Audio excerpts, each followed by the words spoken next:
What's going on, everybody? Welcome back. After one full month of being in this Triton 20 XP, I've got some thoughts.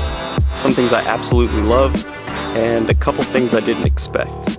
So if you're thinking about buying one, or you're just curious of how it actually performs on the water, this is a real, no BS review. Fun fishing, filming, tournaments, guiding. I think I've put roughly 30 hours on it in the last month. And I was out of town for a week too, so I've been spending a lot of time in this boat. I'm gonna show you how I have this entire boat set up, but before I do that, I have to give a huge shout out and thank you to my friends over at English Choice. They are the reason that I am in my dream rig right now. And if you guys are looking for a boat, English Choice is definitely your one-stop shop for pre-owned boats, brand new boats. They have Triton, Tracker, Nitro, Ranger, and they're the #1 Ranger and Triton dealers. So make sure you check them out. They also have a few more tournaments they're running the rest of this year. One on Bugs Island coming up April 11th and 12th. Hunter and I will be fishing that one. I hope to see you guys there. They have awesome contingencies, a great payout, and it's just a really well-run event, and it's a really good time. So click the link down in the description below. Go check out English Choice, and please come out and fish their tournament series with us. Let's take a look at this boat. All right, so a quick rundown for you on this Triton 20 XP. It is a 20-foot 5-inch hull. It's powered by a 250 horsepower Mercury Pro XS. I do not have a hydraulic jack plate, and I also don't have power poles in the back. Up on the bow, I have a Minn Kota Quest trolling motor, and as far as the graphs go, I have 3 HDS Pros. I have a 12 at the console, a 12 up at the bow, and a 10 up at the bow. I'm not running lithiums. I do have one extra lithium, which I have up in the storage locker right now. I'm gonna re-rig it to the back because there is so much freaking room back there. Let's take a look at how I have this boat set up. Probably one of the cleanest bilge areas of any boat that I've seen. There's so much space. I can easily add that 5th battery back here, which I am absolutely gonna do. I just need to find the time, and I need to buy some 8-gauge wire to run. Huge back deck. Honestly, bigger than I think it should be. We've got 2 gigantic live wells. These things are freaking big and deep. Very easy to lose a fish in there. Over here on this side, this is my storage compartment. I just keep my camera bag in here and some other random junk. The back of the boat is not very far. One thing I'm not a big fan of is the direction in which the back storage compartment opens. So when the boat's on the trailer, this door is usually really hard to open. I also think it's because the carpet is so new that it's just really tough. I cannot open it from outside the boat. And when you're in the boat and you need to do something over this, it makes it a little tricky. One thing I will say, the only things I dislike about this boat are just very preferential small things like this. Just like, I wish that door was reversed, and we'll get into the rest of that stuff later. Got a great coin box here. Not too much going on in there right now. The cockpit is awesome. I love the foam decking on the bottom. When it rains, it dries off super quick. It doesn't stay wet for days on end, and it just feels good. And I think it looks really good too. And I've just been keeping cull tags, scale, and my rope to tie off in here. Still, again, working on figuring out exactly where I want things. I'm pretty sure I like this setup, but yeah. If you guys keep something different in that storage box there, let me know. So the console area, very simple, very easy, love it. The seat moves up, the hot foot moves back, which is great for me because I'm extremely short. It's nice to be able to actually see when you're driving around. I love the rocker switches, and I've become a very big fan of this screen over here, which basically this is just giving you your outboard information. Your fuel, trim, water pressure, miles per hour. I have that rigged up to the graph, but nice and simple. Just keeps everything clean, and everything looks really good too. Gigantic cooler with a little trash can too. Tool holders on either side, screwdriver, scissors, a couple pairs of pliers, and you got your measuring board. Main storage compartment. Can't say enough about it. It's super deep. I have probably 75% of all of my tackle in here. By the way, I've been keeping all my plastics in these big bag outdoors plastics bags. They are freaking sweet.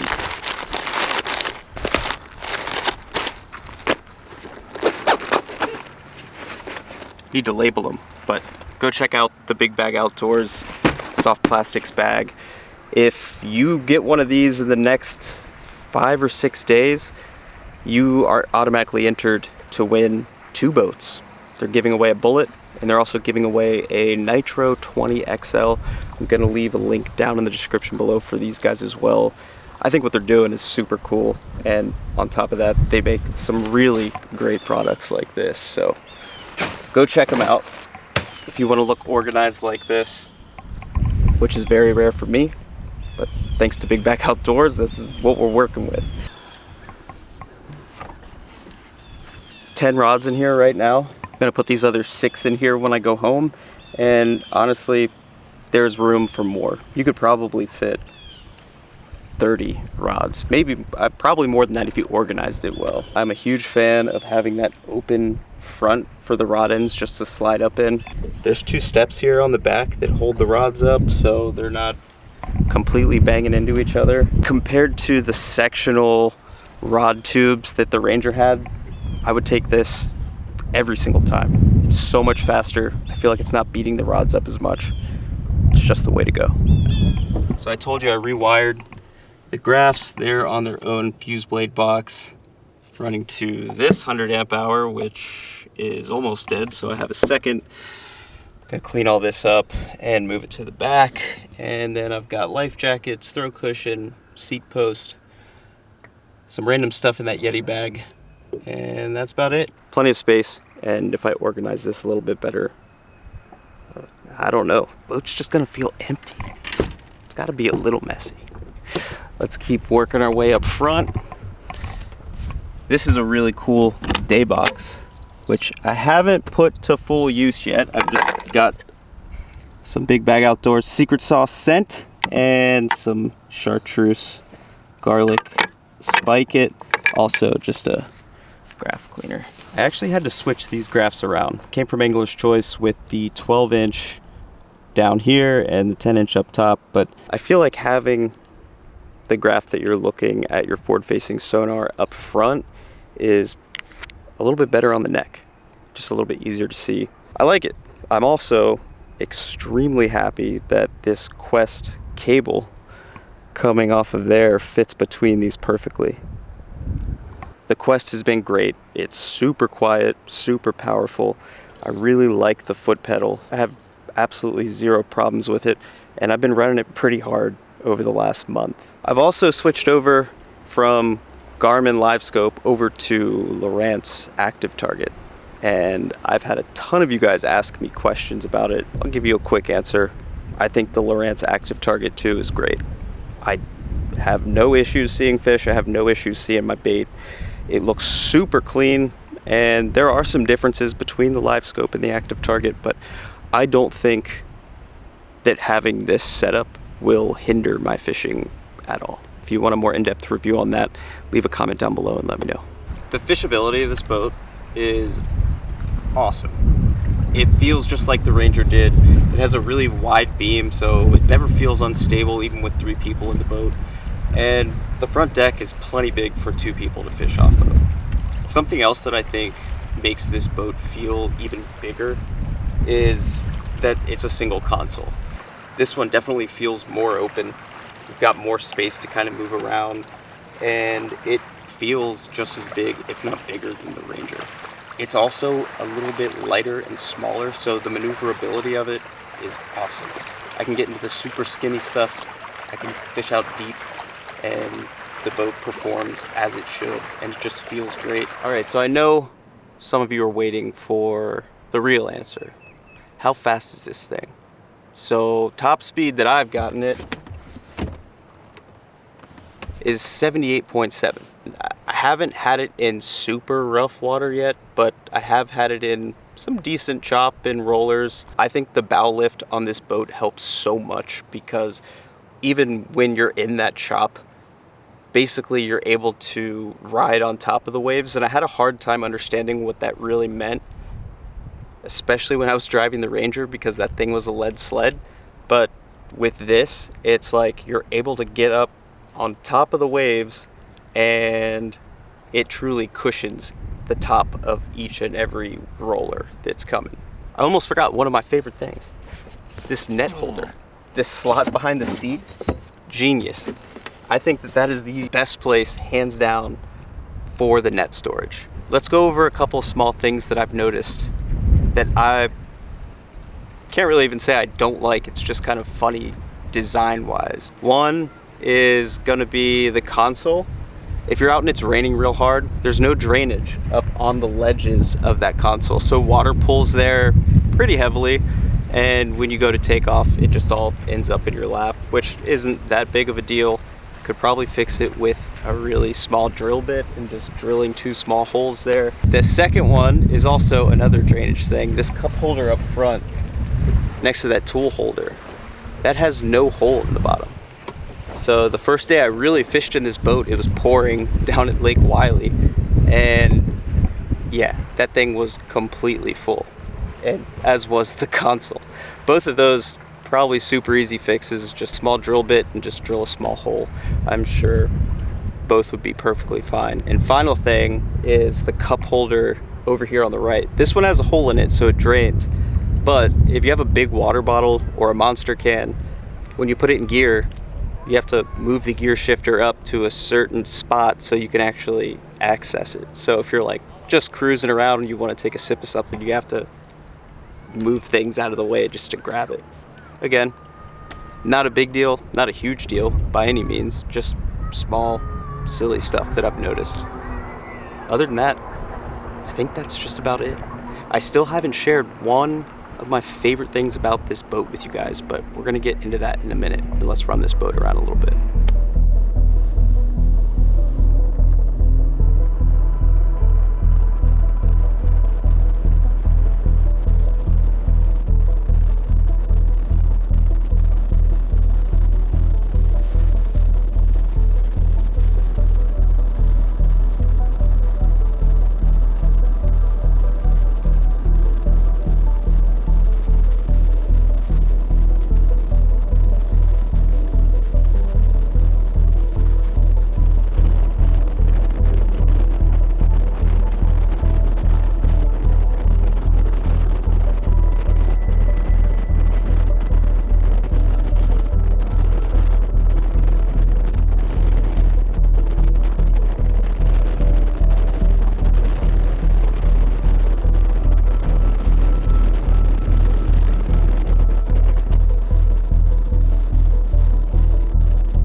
This is that favorite thing that I was telling you about that I was holding off on. I absolutely love this cover. It's super easy to put on. Put it on every time I get off the water. Ride it home, throw it on the charger. Easy peasy. That is the one month review of the Triton 20 XP. Let me know if you have any questions down in the comment section below. Again, huge thank you to Angler's Choice. It would not be possible without them. Come fish that tournament with us on Bugs, April 11th and 12th. And I'm heading home. Thank you guys so much for watching. Hit that subscribe button for me. See you on the next one.